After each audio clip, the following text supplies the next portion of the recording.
ವಾಗ್ದಾಳಿ ಮಾಡಿದ್ದಾರೆ. ಇಲ್ಲ ಯಾವುದು ಭಾಳ ಸ್ಪಷ್ಟವಾಗಿ ನಾವೆಲ್ಲ ದಾಖಲೆಯನ್ನು ಸೆಪ್ಟೆಂಬರ್ 23ಕ್ಕೆ ನಾವು ಸಲ್ಲಿಸಿದ್ದೇವೆ. ಅದಾದ ಮೇಲೆ ಕಂದಾಯ ಸಚಿವರು, ನಾನು, ಕೃಷಿ ಸಚಿವರು ಹೋಗಿ ಯೂನಿಯನ್ ಕ್ಯಾಬಿನೆಟ್ ಸೆಕ್ರೆಟರಿಗೆ ಭೇಟಿಯಾಗಿದ್ದೇವೆ. ಮಾನ್ಯ ಮುಖ್ಯಮಂತ್ರಿಗಳು ಮೋದಿಯವರಿಗೆ ಭೇಟಿಯಾಗಿದ್ದಾರೆ, ನಿರ್ಮಲಾ ಸೀತಾರಾಮನ್ ಅವರಿಗೆ ಭೇಟಿಯಾಗಿದ್ದಾರೆ. ಅದಲ್ಲದೆ ನಿಮ್ಮ ಅಮಿತ್ ಶಾ ಅವರಿಗೆ ಕೂಡ ಭೇಟಿಯಾಗಿದೆ. ಅವೆಲ್ಲ ಸುಳ್ಳ? ಇವೆಲ್ಲನೂ ಕೂಡ ನಾವು ಮೆಮೊರಾಂಡಮ್ ಸಬ್ಮಿಟ್ ಆದಮೇಲೆ ತಾನೇ ಹೋಗಿರೋದು. ನ್ಯಾಷನಲ್ ಮ್ಯಾನೇಜ್ಮೆಂಟ್ ಡಿಸಾಸ್ಟರ್ ಅಥಾರಿಟಿ ಅವರು ಕೂಡ ಕರ್ನಾಟಕ ಯಾವ ರೀತಿ ಬರ ನಿರ್ವಹಣೆ ಮಾಡಿದೆ, ಯಾವ ರೀತಿ ಅವರು ಪ್ರಸ್ತಾವನೆಗಳನ್ನು ಕಳಿಸಿದ್ದಾರೆ, ಅದು ಬಹಳ ಒಳ್ಳೆಯದಿದೆ. ನಮಗೆ ಶ್ಲಾಘಿಸಿ ಇದು ಕರ್ನಾಟಕ ಮಾಡಲ್ ಇಡೀ ದೇಶಾದ್ಯಂತ ನಾವು ಅಳವಡಿಸ್ಕೋಬೇಕು ಅಂತ ಬರೆದಿರೋದು ಕೂಡ ಸುಳ್ಳ? ಇನ್ನು ಎಷ್ಟು ದಿನ ಅಂತ ಇವ್ರು ಸುಳ್ಳು ಹೇಳ್ತಾ ಇದ್ದಾರೆ? ನಿನ್ನೆ ಕೂಡ ನಿರ್ಮಲಾ ಸೀತಾರಾಮನ್ ಅವರು ಭಾಳ ಸ್ಪಷ್ಟವಾಗಿ ಹೇಳಿದ್ದಾರೆ. ಅಮಿತ್ ಶಾ ಅವ್ರು ಏನು ಹೇಳಿದ್ದಾರೆ ನನಗೆ ಗೊತ್ತಿಲ್ಲ, ಆದರೆ ಏನು ಪ್ರಪೋಸಲ್ ಬಂದಿರೋದು ನಿಜ. ಸ್ವಲ್ಪ ಕೇಂದ್ರ ಸರ್ಕಾರದಿಂದ ವಿಳಂಬ ಆಗಿದೆ, ಅದನ್ನು ನಾವು ಅವಾಯ್ಡ್ ಮಾಡಬಹುದಾಗಿತ್ತು ಅಂದ್ಬಿಟ್ಟು ಭಾಳ ಸ್ಪಷ್ಟವಾಗಿ ನಿರ್ಮಲಾ ಸೀತಾರಾಮನ್ ಅವರು ಹೇಳಿದ ಮೇಲೆ ಗೊಂದಲ ಎಲ್ಲಿದೆ? ಅಮಿತ್ ಶಾ ಅವರು ಮಹಾನ್ ಸುಳ್ಳುಗಾರರು. ಇಲ್ಲಿ ಬಂದು ಕನ್ನಡಿಗರಿಗೆ ಪದೇ ಪದೇ ಅವಮಾನ ಮಾಡ್ತಾ ಇದ್ದಾರೆ. ಕರ್ನಾಟಕ ಸರ್ಕಾರವನ್ನು ಬೇಕಂತ ಇವರು ಏನು ಒಂದು ಕೆಟ್ಟ the want to show government of Karnataka in bad light ಅಷ್ಟೇ ಇವ್ರದ್ದು, ಬೇರೆದೇನಿಲ್ಲ. ಯಾಕಂದರೆ ಇಲ್ಲಿ ಕರ್ನಾಟಕದಲ್ಲಿ ಸರ್ಕಾರ ಇಲ್ಲ, ಅದಕ್ಕೆ ಸುಳ್ಳು ಮೇಲೆ ಸುಳ್ಳು ಹೇಳ್ತಾರೆ. ದಾಖಲೆಗಳು ಕೊಟ್ಟಿದ್ದೀವಲ್ಲ ಸರ್. ಅದರ ಜೊತೆ ಬೊಮ್ಮಾಯಿ ಹೇಳ್ತಾರೆ ಸರ್, ಗಂಡಸ್ತನ ಇದ್ರೆ ಏನು ರಾಜ್ಯ ಸರ್ಕಾರ ಬಿಡುಗಡೆ ಮಾಡಲಿ ಅಂತ. ಅವ್ರಿಗೆ ಏನಾದರೂ ಸ್ವಲ್ಪ ಇದು ಗೊತ್ತಿದೆ, NDRF ಹೇಗೆ ವರ್ಕ್ ಆಗುತ್ತೆ, ಇದೇನು ನಾವೇನು ಪುಕ್ಷಟೆ ಕೇಳ್ತಾ ಇಲ್ಲ. ಇದು ನಮ್ಮ ಸಂವಿಧಾನದ ಹಕ್ಕಿದೆ. ನಾವು ನಮ್ಮದು ನಾವು ಕೇಳ್ತಾ ಇರೋದು 35,000 ಕೋಟಿ ರೂಪಾಯಿ. 35,000 ಕೋಟಿ ರೂಪಾಯಿನಲ್ಲಿ 18,000 ಕೋಟಿ ರೂಪಾಯಿ ನಾವು ಕೊಡಬೇಕು, 18,000 ರೂಪಾಯಿ ಅವ್ರು ಕೊಡೋದು. ನಾವಾಗಲೇ ಬರ ನಿರ್ವಹಣೆಗೆ ನಾವಾಗಲೇ ದುಡ್ಡು ಜಮಾ ಮಾಡಿದ್ದೀವಿ. 33 ಲಕ್ಷಕ್ಕೆ 2,000 ರೈತರಿಗೆ ಆಗಲೇ 2,000 ನಾವು ಕೊಟ್ಟಿದ್ದೀವಿ. ನಮ್ಮ ಜವಾಬ್ದಾರಿ ಏನಿದೆ ನಾವು ಮಾಡ್ತೀವಿ. ನೀವೇನು ಮಾಡ್ತಾ ಇದ್ದೀರಾ? 25 ಜನ ಸಂಸದರು ಇಟ್ಕೊಂಡು ಕತೆ ಕಾಯ್ತಾ ಇದ್ದೀರಾ? ಬೊಮ್ಮಾಯಿ ಅವರು ನಮಗೆ ಪಾಠ ಹೇಳೋದು ಬಿಟ್ಟು ಅವ್ರ ಪಕ್ಷದ MP ಗಳಿಗೆ ಪಾಠ ಹೇಳಿ ಪದೇ ಪದೇ ಇದು ನೀವು ಗಂಡಸ್ತನಾಗಿ ತಾಕತ್ತು ದಮ್ಮು, ಇದೇ ತಾಕತ್ತು ದಮ್ಮು ಅಂತ ಹೇಳ್ಬಿಟ್ಟೆ ತಾನೇ ಅವ್ರು 66 ಆಗಿರೋದು. ಅವ್ರೇನು ಮಾಡ್ತಾ ಇದ್ದಾರೆ ಹೇಳ್ರಿ? MP ಅವ್ರು ಏನು ಮಾಡ್ತಾ ಇದ್ದಾರೆ? ಕನ್ನಡಿಗರ ಹಿತಾಸಕ್ತಿಯನ್ನು ಕಾಪಾಡಲಿಕ್ಕೆ ಅವ್ರು ಏನು ಮಾಡ್ತಾ ಇದ್ದಾರೆ? ಲಾಸ್ಟ್ 5 ವರ್ಷದಿಂದ ಏನೇನು ಮಾಡಿದ್ದಾರೆ ಹೇಳ್ರಿ ಕರ್ನಾಟಕಕ್ಕೋಸ್ಕರ? ಆ ಕಡೆ ತೆರಿಗೆನಲ್ಲಿ ಅನ್ಯಾಯ ಆದರೆ ಧ್ವನಿ ಅಂತಲ್ಲ, ಬರ ನಿರ್ವಹಣೆಯಲ್ಲಿ ಅನ್ಯಾಯ ಆದರೆ ಧ್ವನಿ ಅಂತಲ್ಲ. ಏನಕ್ಕೆ ಯಾರು ಕಳಿಸ್ಬೇಕು ನಾವು BJP ಸಂಸದರಿಗೆ ಅಲ್ಲಿ ಪಾರ್ಲಿಮೆಂಟ್ನಲ್ಲಿ? ಇಷ್ಟೇನ ಅವ್ರು ಮಾಡೋದು? ಮೋದಿಗೆ ಯಾಕೆ ಅಷ್ಟು ಎದುರ್ತಾರೆ? ಅಮಿತ್ ಶಾಗೆ ಯಾಕೆ ಅಷ್ಟು ಎದುರ್ತಾರೆ? ನೀವು ತೆರಿಗೆ ಕೊಡ್ತಾ ಇದ್ದೀರಾ ಸ್ವಾಮಿ. One of the highest IT payees ಇದ್ದಾರೆ. ತೆರಿಗೆ ಹೈಯೆಸ್ಟ್ ಕೊಡ್ತಾ ಇದ್ದೀವಿ ನಾವು. ಇನ್ಕಮ್ ಟ್ಯಾಕ್ಸ್ ಜಾಸ್ತಿ ಕೊಡ್ತಾ ಇದ್ದೀವಿ, GST ಜಾಸ್ತಿ ಕೊಡ್ತಾ ಇದ್ದೀವಿ. IT ಎಕ್ಸ್ಪೋರ್ಟ್ಸ್ನಲ್ಲಿ ನಮ್ಮದು 4 ಲಕ್ಷ ಕೋಟಿ ಕೊಡ್ತಾ ಇದ್ದೀವಿ ನಾವು ಕೇಂದ್ರ ಸರ್ಕಾರಕ್ಕೆ. 1 ರೂಪಾಯಿ ಬರ್ತಾ ಇಲ್ಲ. ನಮ್ಮ ಸಂವಿಧಾನದ ಹಕ್ಕೇನಿದೆ ಅದಕ್ಕೆ ಕೇಳ್ತಾ ಇದ್ದೀವಿ. ಅದಕ್ಕೆ ನಾವು ಸುಪ್ರೀಂ ಕೋರ್ಟ್ ಮೊರೆ ಹೋಗಿದ್ದೀವಲ್ಲ. ಈಗ ಬರ ಆಗಿದೆ, ನಾವು ಕೇಳಲಾರ್ದಂತ ಇಲ್ಲ. ಬರ ರಾಜಕೀಯ ಇಲ್ಲ. ಇವತ್ತು ನಾವು ಕಾಣಲಾರ್ದಂತ ಕೇಳಲಾರ್ದಂತ ಬರ ಕಳೆದ 40 ವರ್ಷದಲ್ಲಿ ಆಗಿದೆ. ಇದಕ್ಕೆ ಜವಾಬ್ದಾರಿ ಯಾರು? ನಾವು ಎಷ್ಟು ಮಾಡಬೇಕು ನಾವು ಮಾಡ್ತಾ ಇದ್ದೀವಲ್ಲ, ಇವ್ರದ್ದೇನು ಜವಾಬ್ದಾರಿ ಇದೆ? ಈಗ ಚುನಾವಣೆ ಸಂದರ್ಭದಲ್ಲಿ ನಾವು ಮೀಟಿಂಗು ಮಾಡೋಕ್ಕಾಗ್ತಾ ಇಲ್ಲ.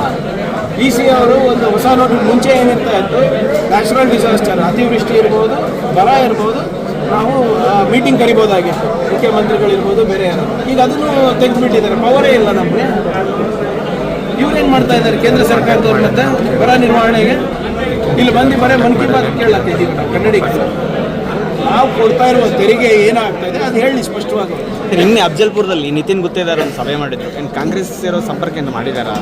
ನೋಡೋಣ. ನಾವು ಹೇಳ್ತಾ ಇದ್ದೀವಲ್ಲ, ನಾವು ಮುಂಚೆಯಿಂದನೂ ಹೇಳ್ತಾ ಇದ್ದೀವಿ, ಯಾರ್ಯಾರು ನಮ್ಮ ತತ್ವ ಸಿದ್ಧಾಂತವನ್ನು ಒಪ್ಕೊಂಡು ಬರ್ತಿರ್ತಾರೆ ತಾವೇ ಆಗಿರ್ಬೋದು, ನಿಮಗೂ ಸ್ವಾಗತ. 690 crores ಕೊಟ್ಟಿದ್ವಿ ಡ್ರಾಟ್ ರಿಲೀಫ್. ನೋಡಿ, ಬಹುಶಃ ಫೈನಾನ್ಸ್ ಮಿನಿಸ್ಟರ್ ಅವರು ಬೇಕಂತ ದಾರಿ ತಪ್ಪಿಸ್ತಾ ಇದ್ದಾರೆ, ಅಮಿತ್ ಶಾ ಅವ್ರು ತಪ್ಪಿಸ್ದಂಗೆ. 23ನೇ ಸೆಪ್ಟೆಂಬರ್ 23ಕ್ಕೆ ನಾವು ICMT ಅವರ ಸಮೀಕ್ಷೆ ಅಂದರೆ ಕೇಂದ್ರದ ತಂಡದ ಸಮೀಕ್ಷೆಯನ್ನು ನಾವು ಅವ್ರಿಗೆ ಸಬ್ಮಿಟ್ ಮಾಡಿದ್ದೀವಿ. ಅದಾದಮೇಲೆ ಯೂನಿಯನ್ ಕ್ಯಾಬಿನೆಟ್ ಸೆಕ್ರೆಟರೀಸಿಗೆ ಕೃಷ್ಣ ಬೈರೇಗೌಡರು, ಚಲುವರಾಯಸ್ವಾಮಿ ಅವರು ನಾನು ಹೋಗಿ ಭೇಟಿಯಾಗಿ ಬಂದಿದ್ದೀವಿ. ಅದಾದ ನಂತರ ಮುಖ್ಯಮಂತ್ರಿಗಳು, ಫೈನಾನ್ಸ್ ಮಿನಿಸ್ಟರು ಅಮಿತ್ ಶಾ ಅವರಿಗೆ ಹಾಗೂ ನಮ್ಮ ಪ್ರಧಾನಮಂತ್ರಿಗೆ ಭೇಟಿಯಾಗಿ ಬಂದಿದ್ದಾರೆ. ಅವೆಲ್ಲ ಸುಳ್ಳ? ನ್ಯಾಷನಲ್ ಡಿಸಾಸ್ಟರ್ ಮ್ಯಾನೇಜ್ಮೆಂಟ್ ಅಥಾರಿಟಿ ಅವರು ಅವರ ಒಂದು ಮಿನಿಟ್ಸ್ ಆಫ್ ದ ಮೀಟಿಂಗ್ನಲ್ಲಿ ಭಾಳ ಸ್ಪಷ್ಟವಾಗಿ ಹೇಳಿರೋದು, ಕರ್ನಾಟಕ ಸರ್ಕಾರದ ಬರ ನಿರ್ವಹಣೆ ಏನು ಕಾರ್ಯಗಳಿವೆ ಅದು ಭಾಳ ಚೆನ್ನಾಗಿದೆ, ಅವ್ರ ಮಾನದಂಡಗಳು ಏನು ಹಾಕ್ಕೊಂಡಿದ್ದಾರೆ ಭಾಳ ಚೆನ್ನಾಗಿದೆ, ಇದು ಕರ್ನಾಟಕ ಮಾಡೆಲನ್ನು ಇಡೀ ರಾಷ್ಟ್ರಕ್ಕೆ ಅಳವಡಿಸ್ಕೋಬೇಕು ಅಂತ ಅವ್ರು ಹೇಳಿದ್ದಾರೆ. ಅದೆಲ್ಲ ಸುಳ್ಳ? ಇದೆಲ್ಲ ನಮ್ಮ ದಾಖಲೆಗಳಲ್ಲ, ಕೇಂದ್ರ ಸರ್ಕಾರದ ದಾಖಲೆ. ಯಾರು ಸಿದ್ದರಾಮಯ್ಯ ಸಾಹೇಬರು ಹೋಗಿ ಪ್ರೈಮ್ ಮಿನಿಸ್ಟರಿಗೆ ಭೇಟಿಯಾದಾಗ ಏನು ಖಾಲಿ ಕೈನಲ್ಲಿ ಹೋಗಿದ್ರು? ಇದೇ ಮೆಮೊರಾಂಡಮ್ ತಾನೇ ತಗೊಂಡೋಗಿ ಕೊಟ್ಟಿರೋದು. ನಿರ್ಮಲಾ ಸೀತಾರಾಮನ್ ಅವರಿಗೆ ಭೇಟಿಯಾದಾಗ ಖಾಲಿ ಕೈನಲ್ಲಿ ಹೋಗಿದ್ರು. ಇದೇ ಕೇಂದ್ರದ ತಂಡದ ಒಂದು ಮೆಮೊರಾಂಡಮ್ ತಾನೇ ತಗೊಂಡೋಗಿರೋದು. ಅಮಿತ್ ಶಾ ಅವರಿಗೆ ಕೊಟ್ಟಾಗ ಏನು ಖಾಲಿ ಕೈಗೆ ಹೋಗಿದ್ರು? IPL ಟಿಕೆಟ್ ಕೇಳಕ್ಕೆ ಹೋಗಿದ್ರು ದೇಶ ಹತ್ರ. ದಿಸ್ ಇಸ್ ಔಟ್ರೈಟ್ ಆಗಿ ಸುಳ್ಳು ಹೇಳ್ತಾ ಇದ್ದಾರಲ್ಲ ಇಲ್ಲಿ ಬಂದು. ಇವತ್ತು ಅಮಿತ್ ಶಾ ಅವರಿರ್ಬೋದು, ನಿರ್ಮಲಾ ಸೀತಾರಾಮನ್ ಅವರು ಕ್ಷಮೆ ಕೇಳಬೇಕು ಕನ್ನಡಿಗರ. ನೀವು ನಿನ್ನೆ ನಿರ್ಮಲಾ ಸೀತಾರಾಮನ್ ಅವರು ಇನ್ನೂ ಒಂದು ಮಾತು ಹೇಳಿದ್ದಾರೆ, ಇಲ್ಲ ಪ್ರಸ್ತಾವನೆ ಬಂದಿರೋದು ನಿಜ, ಆದರೆ ನಮ್ಮಿಂದ ವಿಳಂಬ ಆಗಿದೆ. ಪ್ರೊಸೀಜರಲ್ ಡಿಲೇಸ್ ಯಾರಿಂದ? ಸೆಂಟ್ರಲ್ ಗೌರ್ಮೆಂಟಿಂದ ತಾನೆ. ನಮ್ಮಿಂದ ಏನಾಗಿದೆ? ಮತ್ತು ಯಾಕೆ ಕೊಡ್ತಿಲ್ಲ? ಭಾಳ ಬರೀ ದೊಡ್ಡ ಸ್ಲೋಗನ್ ಹೊಡಿತಾರಲ್ಲ, ಮ್ಯಾಕ್ಸಿಮಮ್ ಗವರ್ನೆನ್ಸ್ ಮಿನಿಮಮ್ ಗೌರ್ಮೆಂಟ್ ಅಂತ. ಇದರಲ್ಲಿ ಏನಾಯಿತು? ಮಿನಿಮಮ್ ಗೌರ್ಮೆಂಟ್ ಮ್ಯಾಕ್ಸಿಮಮ್ ಗೌರ್ಮೆಂಟ್ ಆಗಿಬಿಟ್ಟಿದೆ ಇವತ್ತು. ಅದ್ರ ಬಗ್ಗೆ ಉತ್ತರ ಕೊಟ್ಟು ಯಾಕೆ ವಿಳಂಬ ಮಾಡ್ತಾ ಇದ್ದಾರೆ ಅಂತ. ಎಲೆಕ್ಷನ್ ಕಮಿಷನ್ ಡೇಟ್ ಅನೌನ್ಸ್ ಆಗೋಕ್ಕಿಂತ ಮುಂಚೆನೇ ನಮ್ಮ ಪ್ರಸ್ತಾವನೆ ಇದ್ರೂ ಕೂಡ ಚುನಾವಣೆ ಆದಮೇಲೆ ಏನಕ್ಕೆ ಕಳಿಸ್ಬೇಕಾಗಿತ್ತು? ಯಾಕೆ ಅಮಿತ್ ಶಾ ಅವರು ಹೈ ಲೆವೆಲ್ ಕಮಿಟಿ ಮೀಟಿಂಗ್ ಮಾಡಿಲ್ಲ ಅಂದ್ಬಿಟ್ಟು ಏನು ದೇಶದ ಜನರಿಗೆ ತಿಳಿಸ್ಬೇಕು. ಕರ್ನಾಟಕದ ಪ್ರಶ್ನೆ ಅಲ್ಲ, ತಮಿಳುನಾಡು ಇರ್ಬೋದು, ಮಹಾರಾಷ್ಟ್ರ ಇರ್ಬೋದು, ಗುಜರಾತ್ ಇರ್ಬೋದು, ಎಲ್ಲ ಕಡೆ ಬರ ಇದೆ. ಅಲ್ಲ ಈಗ ನಾವು ECಗೆ ರಿಕ್ವೆಸ್ಟ್ ಕಳಿಸಿದ್ದೀವಿ ಅಂತ ಹೇಳ್ತಿದ್ದಾರೆ. ಕಳಿಸೋದ ಅವಶ್ಯಕತೆ ಏನಿತ್ತು ಸರ್? ನಾವು ಸೆಪ್ಟೆಂಬರ್ 23 ಕೊಟ್ಟಿರೋದು. ಎಲೆಕ್ಷನ್ ಕಮಿಷನ್ ಜಾರಿಗೆ ಯಾವಾಗ ಬಂತು? ಕೋಡ್ ಆಫ್ ಕಾಂಡಕ್ಟ್ ಜಾರಿಗೆ ಯಾವಾಗ ಬಂತು? ಈಗ 10 ದಿನ ಆಯಿತು. ಈಗ ಸೆಪ್ಟೆಂಬರ್, ಅಕ್ಟೋಬರ್, ನವೆಂಬರ್, ಡಿಸೆಂಬರ್, ಜನವರಿ, ಫೆಬ್ರವರಿ 6 ತಿಂಗಳು ಏನು ಮಾಡ್ತಾ ಇದ್ರು? 6 ತಿಂಗಳು ಏನು ಮಾಡ್ತಾ ಇದ್ರು ಅಮಿತ್ ಶಾ ಅವರು? ಯಾಕೆ ಹೈ ಲೆವೆಲ್ ಕಮಿಟಿ ಕೂರಿಸಲಿಲ್ಲ? ಅವ್ರಿಗೆ ಎಷ್ಟು ಆಸಕ್ತಿ ಆಪೋಸಿಷನ್ ಲೀಡರ್ಸ್ ಮೇಲೆ CBI, IT, ED ಚೂ ಬಿಡೋದಿದೆ, ಅಷ್ಟೇ ಅರ್ಧ ಆಸಕ್ತಿ ಬರ ನಿರ್ವಹಣೆಯನ್ನು ನಿಂತಿದ್ರೆ ಎಲ್ಲ ರಾಜ್ಯಗಳಿಗೆ ಸ್ವಲ್ಪ ಏನಾದರೂ ಸಿಗ್ತಾ ಇತ್ತು ದುಡ್ಡು. ಆಮೇಲೆ ನಾವೇನು ಭಿಕ್ಷೆ ಕೇಳ್ತಾ ಇಲ್ಲ, ನಾವು ನಮ್ಮ ಸಂವಿಧಾನದ ಹಕ್ಕನ್ನು ಕೇಳ್ತಾ ಇದ್ದೀವಿ. ಇವತ್ತು ತಮಿಳುನಾಡು ಇರ್ಬೋದು, ಕರ್ನಾಟಕ ಇರ್ಬೋದು, ಸುಪ್ರೀಂ ಕೋರ್ಟ್ ಮೊರೆ ಹೋಗಿದ್ದೀವಲ್ಲ. ಯಾಕೆ ಹೋಗಿದ್ದೀವಿ ಸುಪ್ರೀಂ ಕೋರ್ಟಿಗೆ? Because it's hour constitutional right. ನಾವು ತೆರಿಗೆ ಕೊಟ್ಟಿದ್ದೀವಿ, IT ಕೊಟ್ಟಿದ್ದೀವಿ, GST ಕೊಟ್ಟಿದ್ದೀವಿ. ಇವರೇನು ಪುಕ್ಷಟೆ ನಮ್ಮೇಲೇನು ಉಪಕಾರ ಮಾಡ್ತಾ ಇಲ್ಲ. ಇವರು ಖಂಡಿತವಾಗೂ ಸರ್ ಇಷ್ಟು ಸುಳ್ಳು ಹೇಳ್ತಾರೆ ಅಂದರೆ ಜನ ಕ್ಷಮಿಸ್ತಾರ ಅಂತ. ಬರಗಾಲದಲ್ಲಿ ನಾವು ನಮ್ಮ ಕಡೆಯಿಂದ ರಾಜ್ಯ ಸರ್ಕಾರದಿಂದ ಏನೇನು ಮಾಡಬೇಕು ಎಲ್ಲಾನು ಶಕ್ತಿ ಮೀರು ಮಾಡಿದ್ದೀವಿ. 33 ಲಕ್ಷ ರೈತರಿಗೆ ಈಗಾಗಲೇ ದುಡ್ಡು ಕೊಟ್ಟಿದ್ದೀವಿ. ನಾವು ಕುಡಿಯೋ ನೀರು ನಿರ್ವಹಣೆಗೆ ಈಗಾಗಲೇ 2,000 ಕೋಟಿ ರೂಪಾಯಿ ಕೊಟ್ಟಿದ್ದೀವಿ. PD ಅಕೌಂಟಲ್ಲಿ ಒಂದು 4-5 ಸಾವಿರ ಕೋಟಿ ರೂಪಾಯಿ ಇಟ್ಟಿದ್ದೀವಿ. ಇವ್ರೇನು ಕೊಟ್ಟಿದ್ದಾರೆ ನಮಗೆ ಅಂದರೆ ಇವರು ಬರೀ ಕನ್ನಡಿಗರು ಓಟ್ ಬೇಕು, ಕನ್ನಡಿಗರದ್ದು ನೋಟ್ ಬೇಕು, ಆದರೆ ವಾಪಸ್ ನಮಗೇನು ಬರಬಾರ್ದು. ಇವತ್ತು ಎಲ್ಲಿದ್ದಾರೆ BJP 25-26 ಸಂಸದರಿದ್ದಾರಲ್ಲ, ಅವ್ರು ಯಾಕೆ ಬಾಯಿಗೆ ಬೀದ ಹಾಕೊಂಡು ಕೂತಿದ್ದಾರೆ? ಎಲ್ಲಿದೆ ಕಾಳಜಿ? ಇದ್ದಿದ್ರೆ ಒಂದು ಸರಿಯ ಕನ್ನಡಿಗರ ಪರವಾಗಿ ಧ್ವನಿ ಏನಿಲ್ಲ, ಬಂದು ಏನು ಪ್ರತಿಭಟನೆ ಮಾಡಿ ಅಂತ. ನಾವೇನು ಹೇಳ್ತಾ ಇದ್ವಿ, BJP ಸಂಸದರು ಯಾರಿದ್ರು ಅವ್ರು ಹೇಳ್ಬೋದಾಗಿತ್ತು, ಇಲ್ಲ ಅಮಿತ್ ಶಾ ಅವರೇ ಯಾರೋ ತಮಗೆ ತಪ್ಪು ಮಾಹಿತಿ ಕೊಟ್ಟಿದ್ದಾರೆ, ನಮ್ಮ ಸರ್ಕಾರದ ಈ ಕರ್ನಾಟಕ ಸರ್ಕಾರದಿಂದ ತಮ್ಮ ಮಾಹಿತಿ ಈ ಡೇಟಿಗೆ ಬಂದಿದೆ ಅಂತ ಹೇಳಿದ್ರೆ ಸಾಕಲ್ವಾ? ಅದನ್ನು ಬಾಯ್ಬಿಡ್ತಾ ಇದ್ದಾರೆ. ಒಂದು ಕಡೆ ನಿರ್ಮಲಾ ಸೀತಾರಾಮನ್ ಅವರು ಇಲ್ಲ ಮೇಲ್ಗಡೆಯಿಂದ ಡೀಲೇ ಆಗಿದೆ, ಇನ್ನೊಂದು ಕಡೆ ಅಶೋಕ್ ಅವರು ರಾಜ್ಯ ಸರ್ಕಾರದಿಂದ ಡೀಲೇ ಆಗಿದೆ. ಅಮಿತ್ ಶಾ ಅವರು ಬಂದು ಇಲ್ಲಿ ವೇದಿಕೆ ಮೇಲೆ ಹಸಿ ಸುಳ್ಳನ್ನ ಹೇಳ್ತಾರೆ. ಮತ್ತು ಹಾಗೆ ನೆಕ್ಸ್ಟ್ ವೀಕ್ ಮೋದಿ ಪ್ರೋಗ್ರಾಮ್ ಇದೆ ಸರ್, ಚಿಕ್ಕಬಳ್ಳಾಪುರ, ಬೆಂಗಳೂರು ನಾರ್ತ್. ಮೋದಿ ಸರ್ಕಾರದಿಂದ ಕನ್ನಡಿಗರು ಯಾವುದೇ ನಿರೀಕ್ಷೆ ಇಟ್ಕೋಬಾರ್ದು. ಬರೇ ಕನ್ನಡಿಗರ ಓಟು ನೋಟು ಬೇಕು ಅವರಿಗೆ ಸರ್ಕಾರ ನಡೆಸಲಿಕ್ಕೆ. ಉದ್ಯೋಗ ಸೃಷ್ಟಿ ಮಾಡೋದು ನಾವು, ಇನ್ಫ್ರಾಸ್ಟ್ರಕ್ಚರ್ ಡೆವಲಪ್ ಮಾಡೋದು ನಾವು, ತೆರಿಗೆ ಕೊಡೋದು ನಾವು, IT ಕೊಡೋದು ನಾವು. ನಮಗೇನ್ರಿ ವಾಪಸ್ ಬರ್ತಾ ಇದೆ? 100 ರೂಪಾಯಿ ನಾವು ಕಟ್ಟಿದ್ರೆ ನಮಗೆ ಕನ್ನಡಿಗರಿಗೆ ಬರ್ತಾ ಇರೋದು 13 ರೂಪಾಯಿ ಅಷ್ಟೇ. ಅದೇ ಬಿಹಾರ್ನಲ್ಲಿ ಯಾರಾದರೂ 100 ರೂಪಾಯಿ ತೆರಿಗೆ ಕಟ್ಟಿದ್ರೆ ಅವ್ರಿಗೆ ಹೋಗ್ತಾ ಇರೋದು 900 ಚಿಲ್ಲರೆ. ಉತ್ತರ ಪ್ರದೇಶನಲ್ಲಿ ಯಾರಾದರೂ ಒಬ್ಬರು 100 ರೂಪಾಯಿ ತೆರಿಗೆ ಕೊಟ್ಟರೆ ಅವ್ರಿಗೆ ಹೋಗ್ತಾ ಇರೋದು 333 ರೂಪಾಯಿ. ಅವ್ರಿಗೆ ಕೊಡಿ ಬೇಡ ಅಂತ ಇಲ್ಲ, ಆದರೆ ಕನ್ನಡಿಗರಿಗೆ ಯಾಕೆ ಇಷ್ಟ ಅನ್ಯಾಯ? 13 ರೂಪಾಯಿ ಸರ್. ನೀವೇನು ಕಷ್ಟಪಟ್ಟು ದುಡ್ಡು ಕೊಡ್ತಾ ಇದ್ರಲ್ಲ 100 ರೂಪಾಯಿ, ನಿಮ್ಗೆ ಬರ್ತಾ ಇರೋದು 13 ರೂಪಾಯಿ ಅಷ್ಟೇ. ಸರಿ, ಸುಮಲತಾ ಅವರು ಫ್ರೀ ಗ್ಯಾರಂಟಿಗಳನ್ನು ಕೊಟ್ಟು ರಾಜ್ಯ ಸರ್ಕಾರ ರಾಜ್ಯವನ್ನು ಹಾಳು ಮಾಡಿದೆ ಅಂತ ಯಾರು ಹೇಳ್ತಾರೆ? ಸುಮಲತಾ ಅವರು. ನೋಡಿ, ಈಗ BJP ಸೇರಿದ ಮೇಲೆ ಇಷ್ಟು ದಿನ ಯಾಕೆ ಹೇಳಿಲ್ಲ? ನಮ್ಮ ಸರ್ಕಾರ ಬಂದು 10 ತಿಂಗಳು ಇತ್ತಲ್ಲ, 5 ತಿಂಗಳಲ್ಲಿ ನಾವೆಲ್ಲ ಗ್ಯಾರಂಟಿ ಮಾಡಿದ್ರಲ್ಲ, ಅವಾಗ ಯಾಕೆ ಮೌನ ವಹಿಸಿದ್ರು? ಈಗ BJP ಸೇರಿದ ತಕ್ಷಣ ಇವೆಲ್ಲ ಚಾಲು ಆಗಿ ಸಹಜವಾಗಿ ನಾವು ನಮಗೆ ನಮ್ಮ ಗ್ಯಾರಂಟಿ ಅನುಷ್ಠಾನದ ಬಗ್ಗೆ ಯಾವ BJP ನಾಯಕರದು ಸರ್ಟಿಫಿಕೇಟ್ ಬೇಡ. ಜನರು ನಮ್ಮ ಸರ್ಟಿಫಿಕೇಟ್ ಕೊಟ್ಟಾಗಿದೆ ಆಗಲೇ. ನಾವು 5 ಗ್ಯಾರಂಟಿಯನ್ನು ಮುಂದಿಟ್ಟು ಕೊಡ್ತಾನೆ ಚುನಾವಣೆಗೆ ಹೋಗಿದ್ದು. 136 ಸೀಟ್ ಬಂದಿದೆ. ಜನರು ನಮ್ಗೆ ಸರ್ಟಿಫಿಕೇಟ್ ಕೊಟ್ಟಿದ್ದಾರೆ. BJP ಅವರಿಗೂ ಸರ್ಟಿಫಿಕೇಟ್ ಕೊಟ್ಟಿದ್ದಾರೆ, ಆಗಲೇ ಕೊಟ್ಟ ಮನೆಗೆ ಕಳಿಸಿದಾರಲ್ಲ.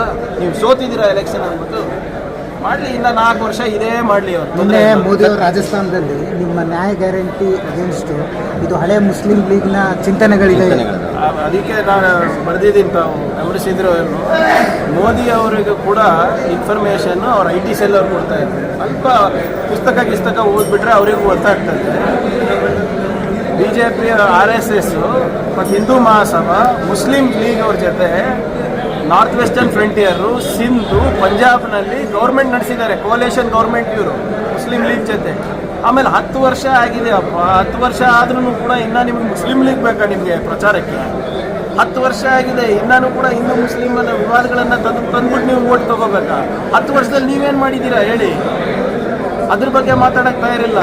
ಇನ್ನು ಜಿನ್ನಾ, ಮುಸ್ಲಿಂ ಲೀಗು, ಅವು ಇವು ಅಷ್ಟೇ. ಫಾರ್ BJP ಕೈಂಡ್ ಇನ್ಫಾರ್ಮೇಷನ್, ನಮ್ಮ ದೇಶ ವಿಭಜನೆ ಆಗಬೇಕು ಅಂದ್ಬಿಟ್ಟು ಫಸ್ಟ್ ಪ್ರಸ್ತಾವನೆ ಇಟ್ಟಿದ್ದೆ ವೀರ್ ಸಾವರ್ಕರ್. ಇತಿಹಾಸದ ಪುಟ ತೆಗೆದು ನೋಡ್ಬಿಡ್ಲಿ ಮೋದಿ ಅವರು. ನಾನು ಚಾಲೆಂಜ್ ಕಟ್ತೀನಿ ಇದಕ್ಕೆ. ಸರಿ, ಇವರು ಜೋಶಿ ಅವರು ಬರೀ ಮಾಡಬೇಕಾಗಿಲ್ಲ. 75 ವರ್ಷದಿಂದ ಏನು ಭಾರತ ದೇಶ ಪಾಕಿಸ್ತಾನ ಆಗಿದೆ ಅಂದರೆ ಅವ್ರಿಗೇನಾದರೂ ಸೆಕ್ಯೂರಿಟಿ ಥ್ರೆಟ್ ಇದೆ ಅಂದರೆ ಆರಾಮಾಗಿ ಓಡಾಡ್ತಾ ಇಲ್ವಾ ಪ್ರಹ್ಲಾದ್ ಜೋಶಿ ಅವರು 75 ವರ್ಷದಿಂದ? ಸುಮ್ಮನೆ ಅವರಿಗೆ ಚುನಾವಣೆ ಬಂದಾಗ ಪಾಕಿಸ್ತಾನ ನೆನಪು ಬರ್ತದೆ. ಯಾವತ್ತಾನ ಹಿಂದೂಸ್ತಾನ್ ಬಗ್ಗೆ ಮಾತಾಡಿದಾರ? ಹಿಂದೂಸ್ತಾನದಲ್ಲಿ ನಾವು ಇಷ್ಟು ಮಾಡಿದ್ದೀವಿ, ಉದ್ಯೋಗ ಸೃಷ್ಟಿ ಮಾಡಬೇಕು, ಬಂಡವಾಳ ತರಬೇಕು, ಯುವಕರಿಗೆ ಒಳ್ಳೆಯ ಶಿಕ್ಷಣ ಕೊಡಬೇಕು, ಅದ್ರ ಬಗ್ಗೆ ಮಾತಾಡೋಲ್ಲ. ಯಾಕೆ ಪಾಕಿಸ್ತಾನ ಅಂತ ಯಾಕೆ ಕಂಪೇರ್ ಮಾಡ್ತಾರೆ? Why can't they compare to better countries? ಏನು ಅಷ್ಟೇನು ಪ್ರೀತಿ ಪಾಕಿಸ್ತಾನಿಗೆ ಜೋಶಿ ಅವರಿಗೆ? ಆಮೇಲೆ ಜೋಶಿ ಅವರಿಗೆ ಒಂದು ಕಿವಿ ಮಾತು, ದಯವಿಟ್ಟು ಶ್ರೀಗಳು ಏನು ಹೇಳ್ತಾ ಇದ್ದಾರೆ ಕೇಳ್ಕೊಂಡ್ಬಿಡಿ. ಲಿಂಗಾಯತ್ ಸಮಾಜದ ಎಲ್ಲ ಮುಖಂಡರು, ಎಲ್ಲ ಹಿರಿಯರು, ಎಲ್ಲ ಮಠಾಧೀಶರುಗಳು ತಮ್ಮಿಂದ ಲಿಂಗಾಯತ್ ಸಮಾಜಕ್ಕೆ ಅನ್ಯಾಯ ಆಗ್ತಾ ಇದೆ ಅಂತ ಹೇಳ್ತಾ ಇದ್ದಾರೆ. ಕಾಂಗ್ರೆಸ್ ಬರ್ತಾರೆ, ಟಿಕೆಟ್ ಕೊಡ್ತಾರೆ, ನನಗೆ ಮಾಹಿತಿ ಇಲ್ಲ. ನಿಮ್ಮಲ್ಲಿ ಲೋಕಲ್ ಲೀಡರ್ಸ್ ಏನು ಅಪ್ರೋಚ್ ನಾನು ಕೇಳ್ತಾ ಇರೋದು, ನನಗೆ ಈಗ ಪ್ರಹ್ಲಾದ್ ಜೋಶಿ ಅವರಿಗೂ ನಾನೇ ಹೆಂಗೆ ಉತ್ತರ ಕೊಡೋಕ್ಕಾಗ್ತದೆ? ದಯವಿಟ್ಟು ಮೈಕ್ ಅವ್ರ ಹತ್ರ ಹೇಳ್ಬಿಟ್ಟು ಹಿಂಗೆ ಲಿಂಗಾಯತ್ ಸಮಾಜದವರೆಲ್ಲರೂ ಹೇಳ್ತಾ ಇದ್ದಾರೆ, ನಿಮ್ಮಿಂದ ಸಮಾಜ ಹಾಳಾಗಿದೆ, ಲಿಂಗಾಯತ್ ಸಮಾಜ, ಅದು ನಿಜಾನ ಇಲ್ಲ ಅಂತ ಅವ್ರಿಗೆ ಕೇಳಬೇಕಲ್ಲ. ನನಗೆ ಕೇಳಿದ್ರೆ ಏನು ಪ್ರಯೋಜನ? ಉತ್ತರ ಅಲ್ಲಿ ಸಿಗುತ್ತೆ. ಅಲ್ಲ ಸರ್, ಅವ್ರಿಗೆ ಟಿಕೆಟ್ ಏನಾದರೂ ನಿಮ್ಗೆ ಏನಾದರೂ ಅಪ್ರೋಚ್ ಆಗಿದ್ದಾರೆ?